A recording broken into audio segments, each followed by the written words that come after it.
Kita bisa lacak di salah satu hadis Nabi Sallallahu Alaihi Wasallam ketika beliau menerangkan tentang seorang lelaki yang menempuh perjalanan panjang. Ya, saya bacakan hadisnya. Qala Rasulullah Sallallahu Alaihi Wasallam, langsung ke intinya. Tsumma dzakara rajulan ya yutilus safara as'atha aghdara. Kemudian Nabi menyebutkan seorang lelaki yang menempuh perjalanan yang sangat panjang sampai dia berdebu, artinya menempuh perjuangan yang luar biasa sampai melewati berbagai medan, kan? Yamud yadayhi ila sama, mengangkat tangannya ke langit, fayaqulu, maka dia menyebut ya Rabb, bermohon dengan al-asmaul husna. Ya Rabb, ya Rabb. Dia tempuh 3 hal ya.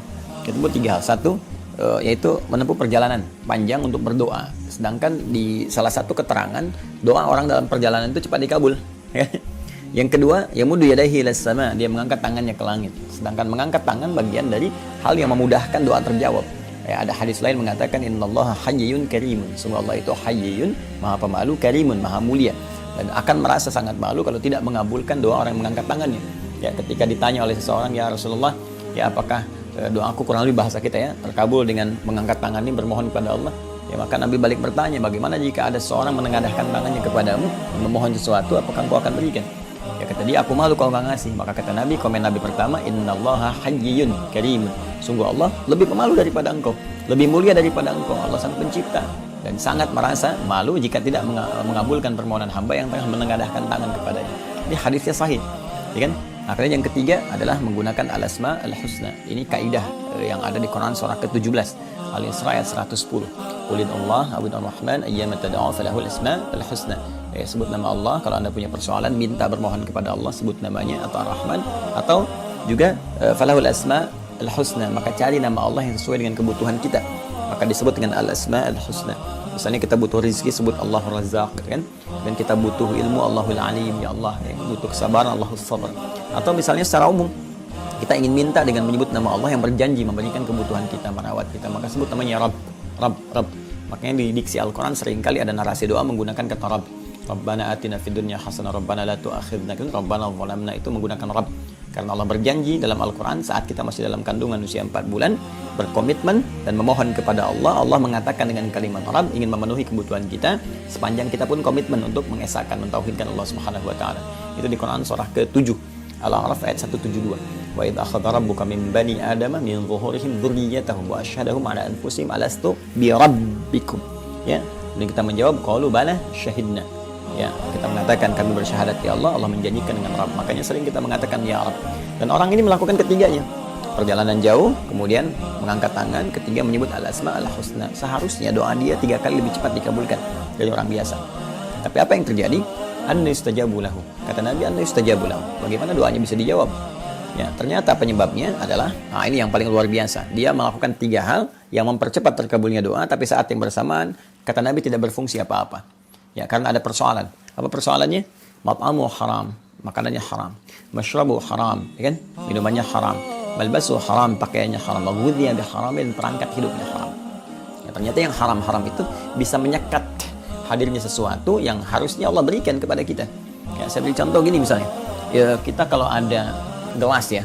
Gelas ya kan? Gelas itu kan ada atasnya, ada tutupnya kan? Kalau ditutup. Kalau enggak kan semua masuk kan? Ya, tapi kalau kita tutup, maka tersekat tuh, apapun yang mau masuk sulit. Kalau ringan, tembus. Tapi kalau keras, ya balik lagi mental. Ya, seperti itulah cawan hati kita. Kalau kita bermohon dengan kebeningan, air bening masuk, susu masuk, kopi masuk, yang enak-enak masuk semua. Tapi ketika dia ditutup tuh dengan maksiat, tutup dengan maksiat, menutup. Kata Nabi di hadis Muslim, naktah sauda, mulai menutup.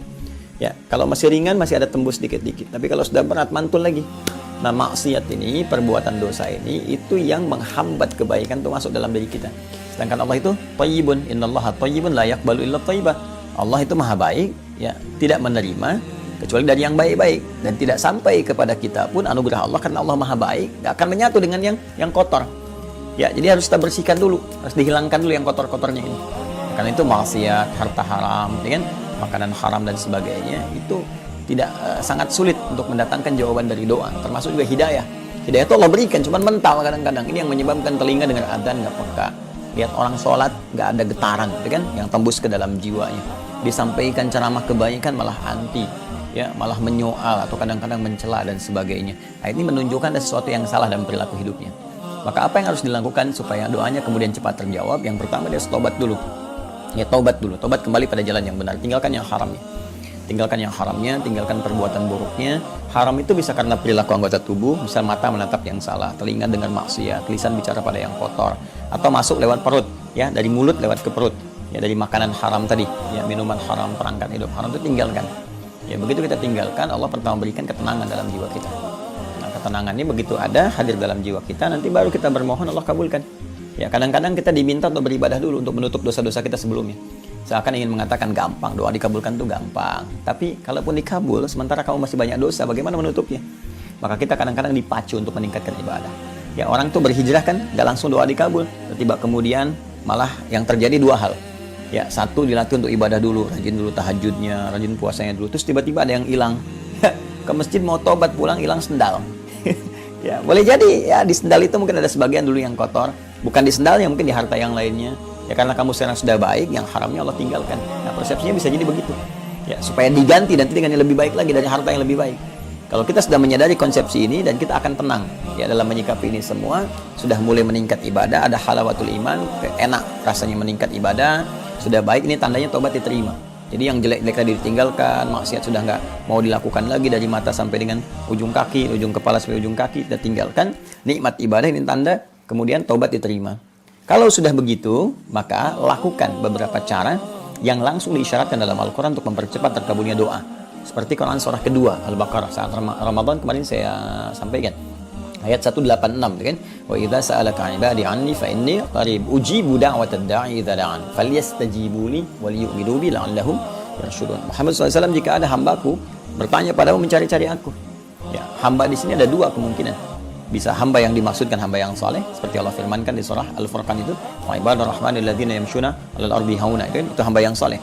Wajar dia mencari Allah, mendekat untuk meningkatkan ibadah, ada. Yang kedua hamba yang salah, yang di surah Az-Zumar itu, surah 39 ayat 53. Ya wa qul ya ibadiyalladzina asrafu 'ala anfusihim la taqnatu mir rahmatillah. Katakan Muhammad SAW pada hamba-hambaku yang banyak berbuat salah dalam hidupnya, dia jangan putus asa dari rahmatku. Sepanjang dia mau kembali kepadaku, aku terima dia. Innallaha la yaghfiru dzunuba jami'an. Ya innallaha yaghfiru dzunuba jami'an. Allah akan ampuni dosa-dosanya. Sungguh Allah akan mengampuni seluruh dosa dia sepanjang dia mau bertobat kepada Allah. Ya, maka apa yang harus dilakukan? Dua hamba ini ketika mencari Allah, yang satu meningkatkan amal saleh, yang kedua tobat dari salah. Ya, begitu dia bertobat, selesai itu tadi, maka apa yang harus dia kerjakan? Kata Allah langsung dijawab sebelum bertanya. Uji budang wa tadda'i. Pasti mau minta, pasti mau doa. Yang soleh minta surga, kan? Yang salah minta penerimaan tobat, minta rahmat, minta kebaikan, minta rezeki, minta macam-macam. Kata Allah, uji buda'watad da'i idza da'an. Aku pasti akan jawab semua doa-doa hambaku, baik sekarang, nanti, ataupun saat dia kembali kepadaku. Kalau belum, itu layak untuk dia dapatkan di dunia, Allah akan berikan di akhirat. Allah mengabulkan apa yang dibutuhkan, bukan apa yang diinginkan. Kadang bukan kebutuhan kita sekarang, kadang nanti apa yang kita harapkan itu Allah berikan sesuai dengan aspek yang bisa meraih kemaslahatan untuk kehidupan kita. Maka kalau ingin cepat dikabulkan, ya falyastajibu li, maka cepat respon seruanku, kata Allah. Ya, kita menuntut hak dari Allah, tapi hak Allah nggak kita selesaikan. Maka kalau kita pengen cepat dikabulkan, cepat pula respon surat Allah. Secepat kita merespon, secepat itu pula Allah memberikan jawaban kepada kita. Karena itu Allah uji dalam sehari, ya, diseru kita oleh Allah lewat suara muadzin sholat misalnya. Ya, coba direspon nggak? Nah, sekarang biasakan. Zuhur respon, asar respon, maghrib respon, isya, subuh bahkan kalau bisa lebih cepat merespon. Subuh 4.35, ya, Anda siap-siap dari jam 4 misalnya kan. Nah, itu ketika Anda menyiapkan lebih dari semestinya, itu untuk 4:30, tapi jam 4 siap-siap, maka Allah pun akan berkenan mengabulkan lebih cepat dari apa yang Anda bayangkan. Jadi kalau ingin cepat doa dikabulkan, latihan meningkatkan amal soleh, itu kuncinya. Ya, amal soleh itu kalau ditingkatkan takwa namanya. Takwa itu latihan untuk meningkatkan amal soleh, sehingga ada hasil kedekatan dengan Allah. Makanya turunan takwa itu amal soleh. Dzalikal kita bilang, raiba fi hudal lil muttaqin. Siapa muttaqin? Orang takwa. Alladzina yu'minuna bil ghaib wa yuqimunas shalah, latihan salat. Wa mimma razaqnahum yunfiqun, latihan infak. Walladzina yu'minuna bima unzila ilaika, latihan terakhir dengan Al-Qur'an. Nanti kalau takwanya meningkat, termasuk saat puasa kemarin, kan ujungnya takwa. Ya ayyuhalladzina amanu kutiba alaikumusiyam kama kutiba alal ladzina min qablikum la'allakum tattaqun. Takwa kan? Nah, kalau takwa sudah meningkat, apa yang terjadi? Nah, konsepnya di Quran surah 65. Ya, di akhir ayat kedua sampai ketiga. Wa may yattaqillaha yaj'al lahu makhraja wa yarzuqhu min haitsu la yahtasib. Siapa yang bisa meningkatkan takwanya, Allah berikan jalan keluar, solusi dari setiap persoalan yang dihadapi. Bahkan terkait rezeki didatangkan dari sisi yang tidak dia duga. Sampai nanti kalau masuk ke ayat keempat selanjutnya, wa may yattaqillaha yaj'al lahu min amri yusra. Kalau dia bisa meningkatkan lagi, maka semua sisa aktivitasnya dimudahkan oleh Allah. Mudah. Ya, wal yu'minu bi. Tapi harus yakin, kembali ke Al-Baqarah 186. Harus lakukan dengan iman. Jadi ada orang bekerja kebaikan tidak dengan iman, ada yang dengan iman. Yang dengan iman itu lakukan karena Allah. Semua lihat lillah, karena Allah perintahkan, karena Allah perintahkan. Jangan cuma mengejar target dunia. Saya bangun relasi berbuat baik pada dia supaya punya akses ke sini, punya kedudukan bisa terangkat. Motifnya hanya cari perhatian manusia gitu kan. Nah, kalau itu yang nggak ada bedanya dengan yang nggak beriman. Banyak yang belum beriman pun, yang belum beriman banyak begitu. Ya, istilah manusia cari muka dan walaupun mukanya udah kelihatan.